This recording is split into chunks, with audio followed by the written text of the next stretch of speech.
Hello everyone! Divide the hair into two portions and then comb the hair into place. Then start off by braiding the hair normally. Once you reach the bottom, you may add a rubber band to it. Now taking one of the braids, put it through the hole of the other. Wrap it up and lift it up and tie it up in place using some bobby pins. Add some bows.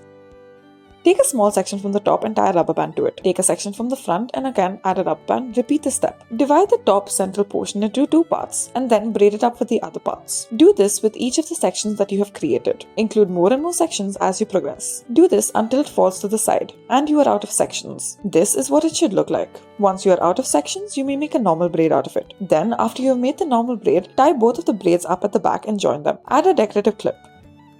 For our next hairdo, divide the hair into three portions. Make two ponytails in the front and make three at the back. Add multiple rubber bands at the bottom and then lift them up and join them as such. Add a ribbon on either side of the ponytails. Using the ribbon as one of the sections, make a braid out of it. Roll it up into a bun shape. Tie it up accordingly.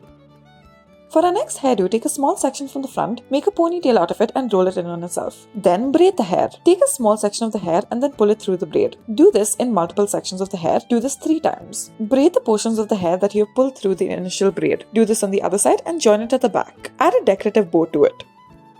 For our next hairdo, divide the portion into two parts. Taking one portion from the front, add multiple rubber bands and loosen it using your fingers. Braid the hair. Tie a rubber band to it and add some decorative clips. This is what it should look like.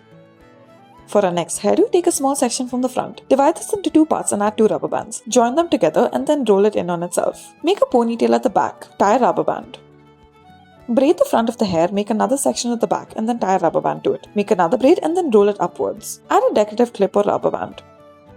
For our next hairdo, start off by taking a section from the front at the back. Tie it up. Use some hair twine and then roll it into a bun. Twist it until the bottom and adjust it accordingly. Adjust the flower as such. Make 2 braids from the bottom. Thank you for watching.